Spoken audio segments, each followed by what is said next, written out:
Bienvenidos a un programa más de Hablando con Propiedad Intelectual. Hoy, en ausencia de Marce, voy a platicar yo con Byron Roballo sobre temas de transferencia de tecnología. Byron es un abogado de Ecuador que nos va a platicar un poquito sobre este tema. Bienvenido, Byron, y muchas gracias por aceptar la invitación. Gracias, Arturo, por su invitación. Perfecto. Bueno, pues vamos a empezar a platicar. Cuéntanos un poquito sobre cómo nace este concepto de transferencia de tecnología. Bueno, mira, en realidad el tema de transferencia de tecnología tiene una gran trascendencia más o menos en los años 80, cuando las universidades en los Estados Unidos empiezan a colaborar entre sí para que los productos de la investigación que estaban teniendo las universidades lleguen a ser transferidas al sector privado. Y con esto, en realidad, llega a connotarse muchísimo la importancia que tiene el hacer investigación aplicada desde las universidades para que estas investigaciones en realidad tengan una trascendencia en el sector productivo y que a la larga el sector productivo pueda generar más fuentes de empleo y demás que todos conocemos, y este círculo virtuoso que existe entre la academia y el sector privado, y que para esto el sector público tiene que ser un catalizador. Principalmente los países latinoamericanos vimos este tema de transferencia de tecnología cuando nos adherimos a la OMC, en realidad en 1995, cuando se crean los ADPIC. Una de las promesas que tenía el ADPIC era que detrás de firmar los convenios de la propiedad intelectual relacionados con el comercio, a los países latinoamericanos nos iba a llegar inversión extranjera directa y transferencia de tecnología. Entonces, desde Estados Unidos. Sí, desde los países en desarrollo, desarrollados que ya habían generado tecnología. Entonces, lo que se decía es que si proteges la propiedad intelectual, la consecuencia va a ser que la transferencia de tecnología va a llegar. Sin embargo, hubo un fenómeno bastante particular. Los países asiáticos se frenaron un poquito en entrar a firmar los ADPIC de pronto, hasta no tener una base importante de tecnología que también era importante transferir dentro del convenio marco de la OMC, de los ADPIC. Entonces, esto empieza a pasar y empieza a tener gran trascendencia a partir de que los países latinoamericanos empezamos a firmar los convenios del ADPIC. Sin embargo, los países latinoamericanos todavía no hemos entendido la importancia que tiene la transferencia de tecnología para desarrollar industrias propias.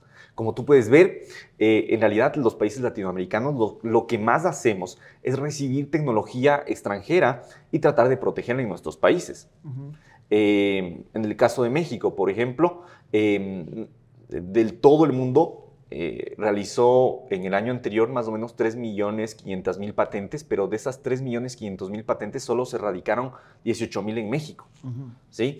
Eso nos muestra también que, México no es todavía un mercado importante para que esa tecnología de todo el mundo se asiente, como sí es en los primeros mercados, como Estados Unidos, ahora China, Europa. Y lo otro que nos muestra es que también los países latinoamericanos no estamos generando suficiente tecnología para exportarla y protegerla en otros países. Claro, y del dato que mencionas, por ejemplo, los 3 millones y algo de patentes solicitadas el año pasado, muy pocas son de mexicanos, ¿no? Sí, y si nos vamos un poco más allá, menos de mujeres, ¿no? Exactamente. Y justamente lo que se trata es fomentar la innovación, ¿no? Ajá.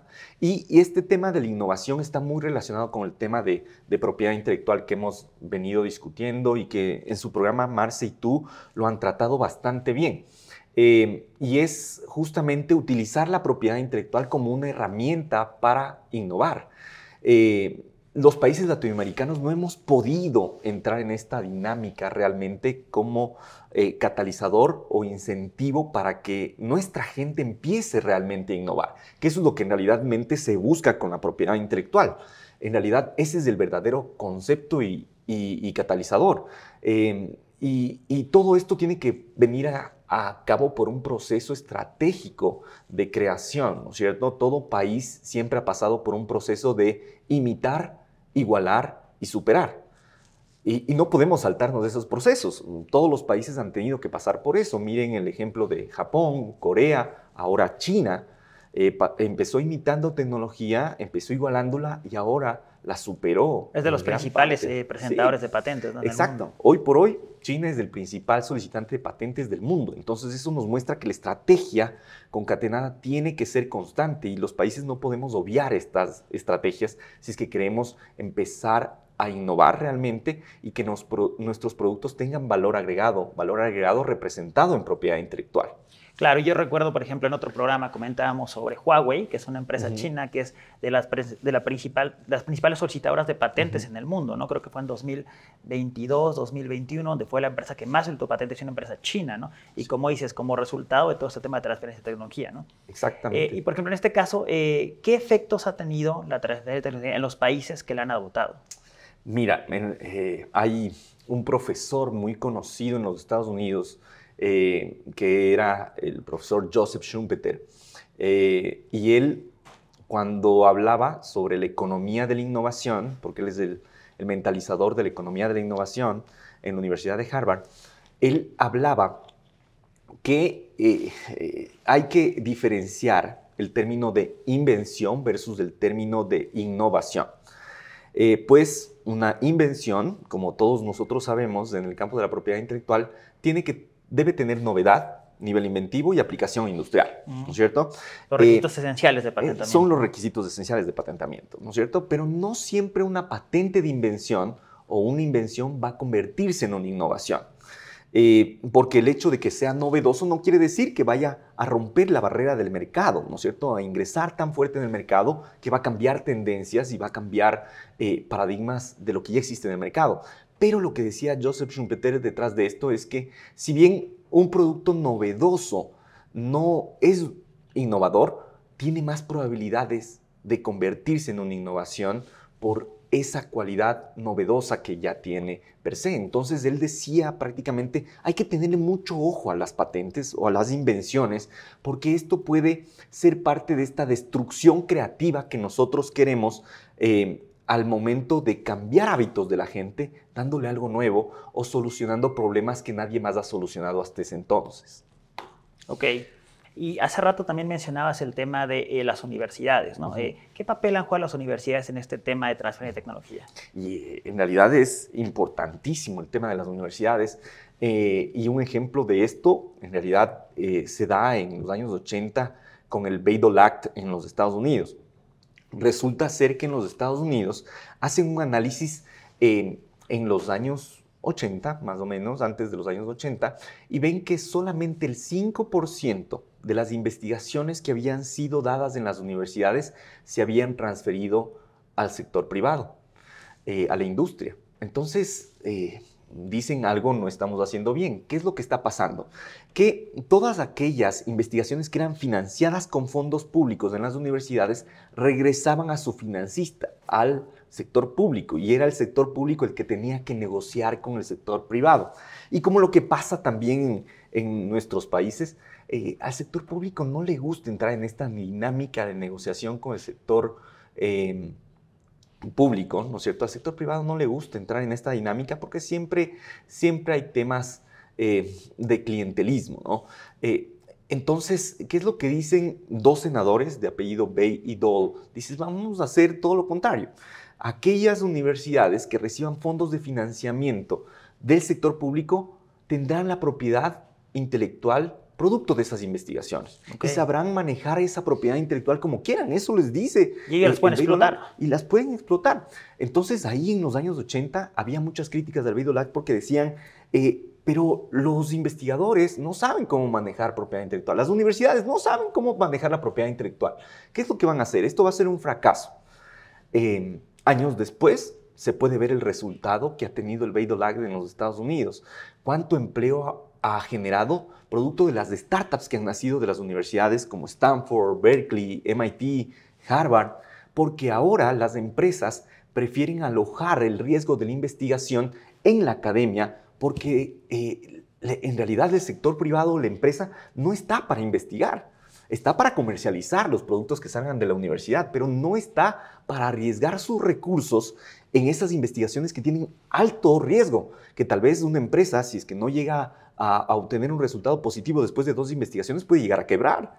Entonces, ellos entendieron muy bien que la investigación tiene que estar alojada en la academia y que aquellos proyectos positivos, cuando encuentren uno, va a salir rápido al sector privado y se va a conectar rápido con una industria y luego se crea un encadenamiento en que esos estudiantes que están capacitados con las últimas tecnologías van a entrar a esas nuevas industrias.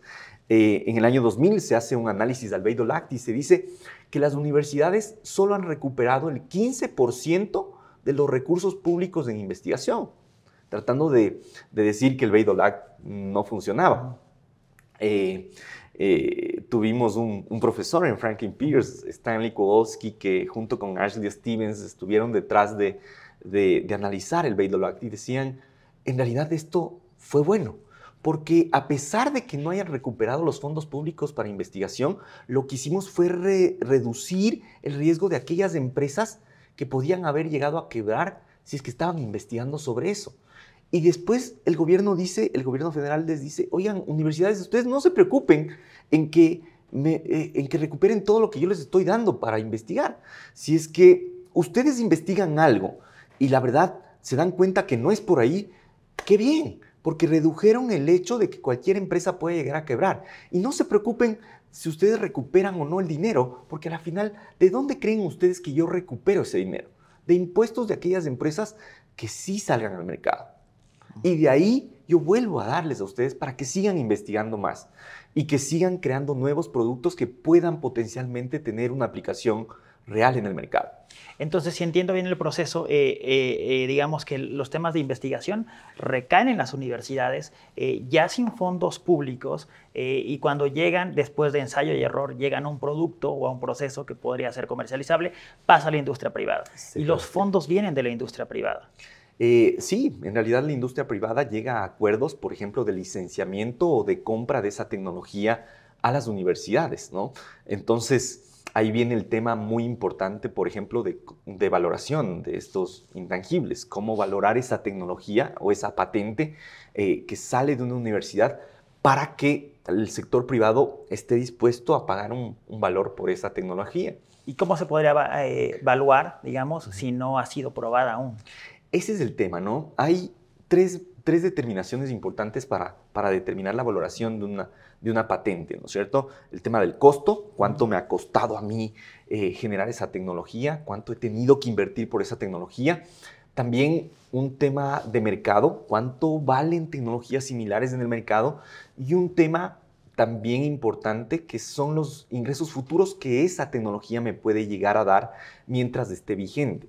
Que pueden ser predecibles, ¿no? Sí, y va a pasar. En el tema de patentes tenemos 20 años de protección sobre la patente. Pero el tema que se pone en consideración aquí en el tema de valoración es que siempre va a haber un riesgo en el cual, si bien esa tecnología puede ser disruptiva en el momento, al día de hoy, puede ser que en 5 años venga una tecnología mejor que afecte mucho a la valoración inicial que yo hice. Y ahí es cuando lo importante va a ser tener otras alternativas y no alojar todo el riesgo en el sector privado o en la empresa. Por eso es que las universidades han optado ahora mucho más en licenciar sus patentes y arriesgar en conjunto con la empresa. Es decir, si es que mando esta tecnología al mercado, ok, compartamos juntos el riesgo. Tú me das un 5%, un 10% de todas las ventas que tengas y así yo no alojo todo el riesgo en la empresa y la universidad también va a sentir que no hizo un mal negocio, tal vez vendiendo una tecnología muy barata. Claro, y justamente eso me lleva a recordar lo que hemos platicado Marce y yo en otros programas sobre estas compañías que invierten precisamente en tecnología. Hemos hablado de Y Combinator, por ejemplo, que es una aceleradora de startups y también, aparte de los temas educativos, ellos tienen un porcentaje del valor de la empresa, ¿no? Claro. Y en el caso ¿cuál es la situación, digamos, actual de Ecuador en temas de tecnología? Bueno, en realidad, como todos los países de Latinoamérica, Ecuador tiene bastantes problemas con respecto a empezar a innovar, ¿no es cierto? Somos un país de emprendedores, en realidad, en el índice de emprendimientos somos uno de los países que más cerca del ranking está, pero la verdad es que los negocios no se consolidan. Y no implica innovaciones necesariamente, Sí, ¿no? ese es Puedes el problema. emprender. Puedes emprender, pero no puedes estar emprendiendo con algo innovador. Claro. Y el diferenciador para que te mantengas en el mercado va a ser eh, qué tan permeable eres ante la competencia que puede tener un producto mucho más innovador, mucho más barato y con cualidades mucho mejores, ¿no es cierto? Entonces, eso es lo que nos falta a los ecuatorianos y a los latinoamericanos en particular. Empezar a crear productos con valor agregado y dejar de exportar materias primas, que es lo que hacemos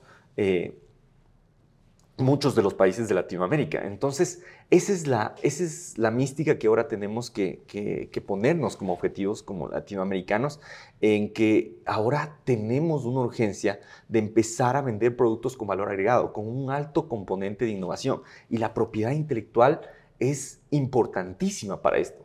Y probablemente la creación también de centros de transferencia de tecnología, ¿no? Que son importantes en todo esto. En las universidades. Y estos centros de transferencia de tecnología en las universidades no solo que tienen una función de ayuda a transferir los proyectos que salen de las universidades al sector productivo, sino que también deben reorientar las investigaciones de los investigadores, ¿sí? Porque no puede ser posible que los investigadores estén solamente enfocados en publicar, ¿no es cierto? Sino que en realidad las investigaciones tengan un objetivo determinado. Y para eso es muy importante saber qué se necesita investigar.